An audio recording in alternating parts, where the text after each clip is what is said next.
In order to carry out the desired functions, the oil should purchase some properties. If the oil has these many desired properties, the hydraulic system will work efficiently and will get the desired results, and cost of running the system will be minimum. The efficiency of the system will be higher. What are these properties which increases the efficiency of the hydraulic system? We will see. The oil must possess these qualities so as to improve the performance of the system. The first and most important property is the viscosity. Viscosity is resistance to flow. The resistance offered by oil to flow, or it is an internal friction between the layers of the oil. If the viscosity of the oil is less, that means the oil is thin. So the resistance to flow will be less. The oil will flow easily, isn't it? And what it means, if the viscosity is higher, the oil is thick. So it will offer higher resistance to flow, and we will require more energy to make the oil flow. So the oil should have moderate viscosity. It should not be too low. If the viscosity of the oil of the hydraulic system is too low, the oil will be too thin. No doubt there will be less power to run the pumps. Pump आपल्याला सुरू करायला किंवा चालू ठेवायला जास्त power लागणार नाही. Oil easily flow होईल. पण काय होईल, जे ऑइलची जी फिल्म स्ट्रेंथ आहे ती कमी राहील. त्यामुळे ते प्रॉपर लुब्रिकेशन ऑइल करू शकणार नाही. दोन मेटल पार्ट मधलं ऑइलची फिल्म जी आहे ती राहायला पाहिजे. ती फिल्म स्ट्रेंथ जर राहायची असेल तर त्याला सर्टन विस्कोसिटी पाहिजे. सो द जास्त विस्कोसिटी असेल तर रेजिस्टन्स जास्त होणार, आपल्याला पंप मध्ये जास्त पॉवर खर्च पडणार आणि मोशन्स जे आहेत ऍक्च्युएटरच्या ते स्लो होणार, स्लगिश मोशन होणार. विस्कोसिटी लो असेल तर फास्ट मोशन मिळतील आपल्याला.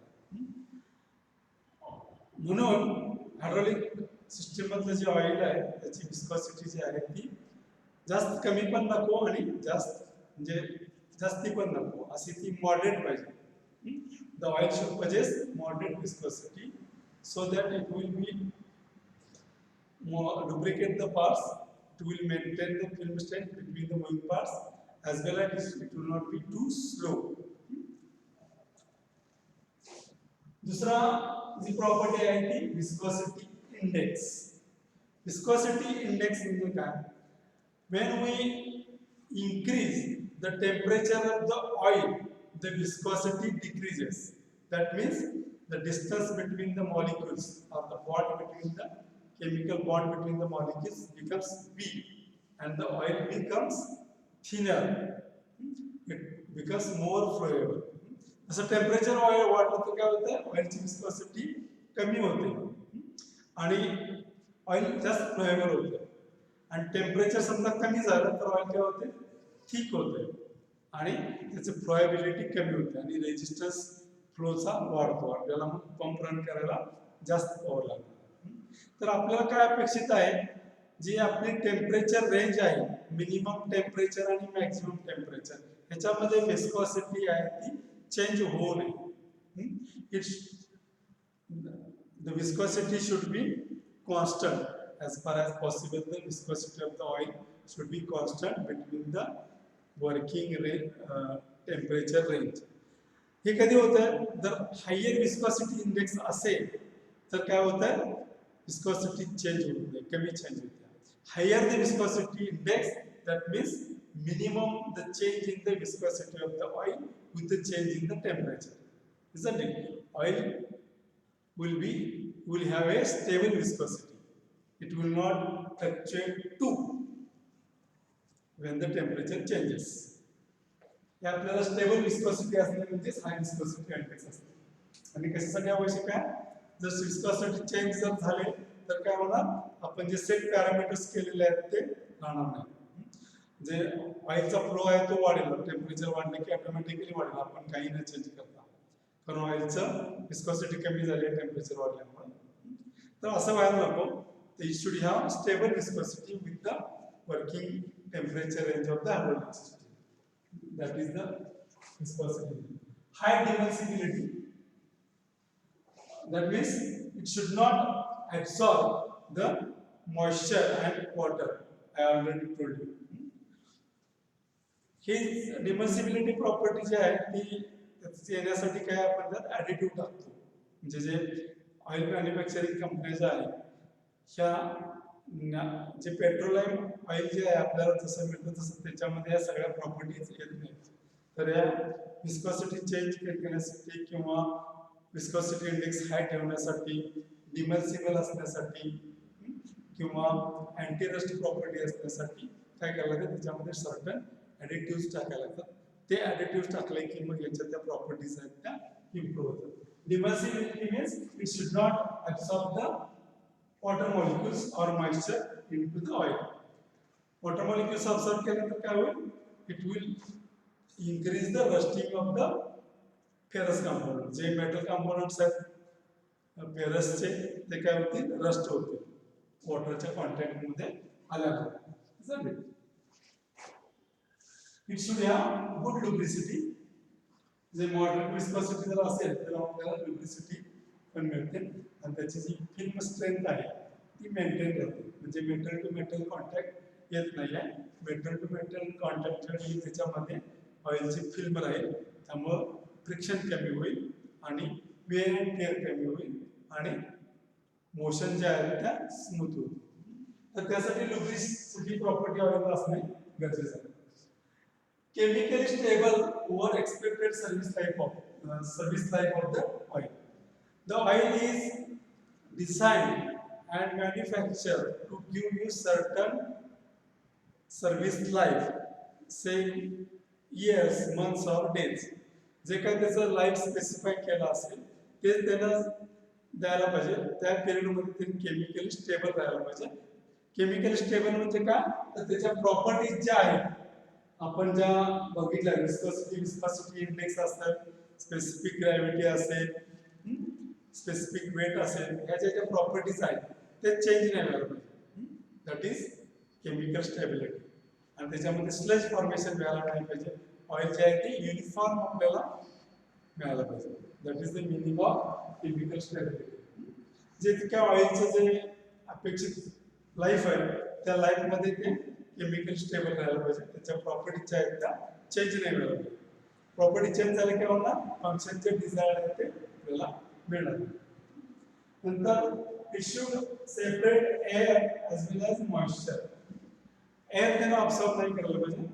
एअर ऑब्सॉर्ब केली तर काय होईल, ऑइल कॉम्प्रेसिबल होईल. त्याच्यात जास्त एअर असेल तर काय होणार, एअर कॉम्प्रेसिबल आहे त्यामुळे ते कॉम्प्रेशन होईल. जास्त जिथं लो प्रेशर असेल तेवढी एअर बाहेर येईल आणि मग त्यात बबल्स फॉर्मेशन होतील, सेपरेशन अँड पिटिंग होईल. हे आपल्याला नको आहे. तर it should not absorb the air as well as moisture. Non-corrosive and anti-rust properties. The oil must be a non-corrosive. म्हणजे त्यांनी केमिकली जे मेटल पार्ट्स आहेत किंवा नॉन मेटलिक पार्ट्स आहेत सिस्टीम मधले त्याच्यावरती केमिकली रिॲक्ट ऑइल नाही व्हायला पाहिजे. It should not react chemically react झालं तर त्यांचं काय होणार, करोजन होणार, रस्टिंग होणार. हे तर व्हायला पाहिजे. लो फोर पॉइंट म्हणजे काय, it is the temperature, minimum temperature. at that temperature the oil is flowable. That means you can pour it. Pouring जर शक्य असतं त्या टेम्परेचर. जर आपलं सिस्टीमचं मिनिमम वर्किंग टेम्परेचर आहे असणार आहे त्या टेम्परेचरच्या खाली थोडे डिग्रीज हे त्याचा पोर पॉइंट असणार पाहिजे. म्हणजेच काय, ते फ्रीज नाही व्हायला पाहिजे, घट्ट नाही व्हायला पाहिजे. त्याचा जो पोर पॉइंट आहे फ्लोएबल राहण्याचा मिनिमम टेम्परेचर जे आहे ते क्वाईट लो, कमी पाहिजे. म्हणजे काय होईल, आपलं वर्किंग जे आपलं मिनिमम टेम्परेचर आहे त्या टेम्परेचरला तो फ्लोएबल राहील, isn't it? म्हणजे ते फ्रीज होणार नाही. High flash point. The flash point of the oil means the temperature at which the oil catches fire itself. It should not catch fire at in the working temperature range. G temperature ची त्याची range जी आहे minimum to maximum temperature वर्किंगची range आहे त्याच्यापेक्षा flash point हा higher पाहिजे, कोर पॉईंट आहे कमी पाहिजे. म्हणजे काय, त्या वर्किंग टेम्परेचरमध्ये ऑइल ते फायर कॅच करणार नाही, सेफ राहील. isn't it? The oil should have high flash point. The boiling point of the oil should be also well above the maximum working temperature of the system. म्हणजे working जसं temperature आहे त्या temperature range मध्येच ते oil boil व्हायला लागलं तर मग काय त्याचं जे डिझायर्ड फंक्शन आहे ते होणार नाही. त्याचा बॉइलिंग पॉईंट जो आहे तो जास्त पाहिजे, कशापेक्षा, वर्किंग टेम्परेचरच्या जास्त पाहिजे.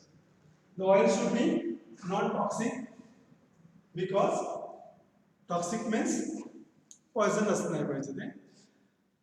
म्हणजे त्याच्या ज्या फ्युम्स तयार होतील नॅचरली जे त्याचं जे वेपरमध्ये कन्व्हर्जन होण्याची जी प्रोसेस आहे ती होत असते हायड्रोलिक ऑइलची किंवा कुठल्याही लिक्विडची.